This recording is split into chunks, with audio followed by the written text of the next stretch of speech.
தமிழ் பேசும் நெஞ்சங்களுக்கு வணக்கம். இன்னைக்கு நம்ம பார்க்க போகிற விமர்சனம் நெட்ஃப்ளிக்ஸ் ஓடிடி தளத்தில் வெளியாக இருக்கிற கரியன் சைனைடு ஆவணப்படத்தின் விமர்சனத்தை தான் பார்க்க போகிறோம். விவசாய குடும்பத்தைச் சேர்ந்தவர் ஜாலி ஜோசப் 1997ஆம் ஆண்டு தனது உறவினரான ராய் தாமஸை சந்திக்கிறார். பின்னர் இருவரும் திருமணம் செய்து கொள்கிறார்கள். ராய் தாமஸ் தந்தை டாம் தாமஸ், தாய் அன்னம்மா ஜோசப் இருவரும் ஆசிரியர்களாக இருந்து ஓய்வு பெற்றவர்கள். ராய் தாமஸுக்கு ரெஞ்சி தாமஸ் என்ற சகோதரியும் ரோஜோ தாமஸ் என்ற சகோதரரும் இருக்காங்க. கேரளாவின் கோழிக்கோட்டில் உள்ள கூடத்தாய் பகுதியில் கல்வி அறிவு பெற்ற சாதாரண குடும்பமாக வாழ்ந்து வராங்க. 2002 முதல் 2016ஆம் ஆண்டுக்குள்ளே இந்த குடும்பத்தில் Annamma Joseph, Tom Thomas, Roy Thomas உணவில் சைனைடு கடந்து கொல்லப்படுகிறார்கள். இது தவிர 2 வயது சிறுமி உட்பட உறவினர்கள் 3 பேரின் கொலையும் நடக்குது.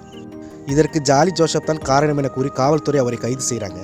கேரளாவில் பரபரப்பை ஏற்படுத்திய இந்த வழக்கை அடிப்படையாக கொண்டு உருவாகியிருக்கு இந்த ஆவணப்படம்.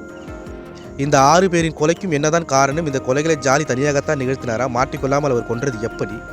இந்த கேள்விகளுக்கான பதிலை அறிந்து கொள்ளும் ஆர்வம் தான் இந்த ஆவணப்படத்தை அயற்சி இல்லாமல் நகர்த்துது.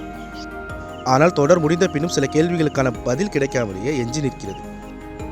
கொல்லப்பட்ட ராய் தாமஸின் சகோதரி ரெஞ்சி தாமஸின் பார்வையில் தான் கதை சொல்லப்படுகிறது. காவல் அதிகாரி, ஜாலி ஜோசப் தரப்பு வழக்கறிஞர், பத்திரிகையாளர், சமூக ஆர்வலரின் பார்வையும் முன்வைக்கப்படுது.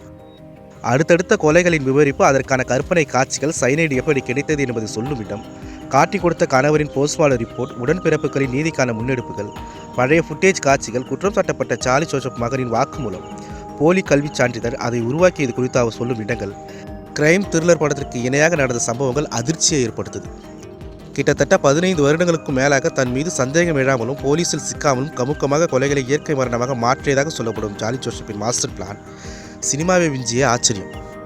இந்த 6 கொலைகளை நிகழ்த்த ஜாலி ஜோசப்புக்கு ஒரே காரணம் இருந்திருக்கவில்லை. நபருக்கு நபர் கொலைக்கான காரணம் மாறுபடுது.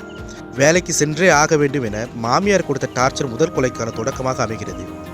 மேலும் தன்னுடைய கல்வி சான்றிதழ் போலி என தெரிந்துவிடும் என்ற பயத்திலும் அந்த கொலை நிகழ்த்தப்பட்டிருக்கு. அடுத்து சொத்துக்காக மாமனார் கொலை, வேலைக்கு செல்லாமல் குடிப்பழக்கத்துக்கு அடிமையானதால் கணவருக்கும் ஜாலி ஜோசப்புக்கும் தகராறு ஏற்பட்டிருக்கு. அதன் தொடர்ச்சியாக கணவர் கொல்லப்பட்டுள்ளார். இந்த 3 கொலைகளையும் வெளியே சொல்லிவிடக்கூடாது என்பதற்காக உறவினர் மேத்யூ மஞ்சாடி கொலை, தொடர்ந்து அடுத்து தன்னுடைய 2வது திருமணத்திற்கு தடையாக இருந்த உறவினர் சாஜிவின் மனைவி மற்றும் மகள் கொல்லப்பட்டது என மொத்தம் 6 கொலைகள் வெவ்வேறு காரணத்துக்காக நிகழ்த்தப்பட்டிருக்கின்றன.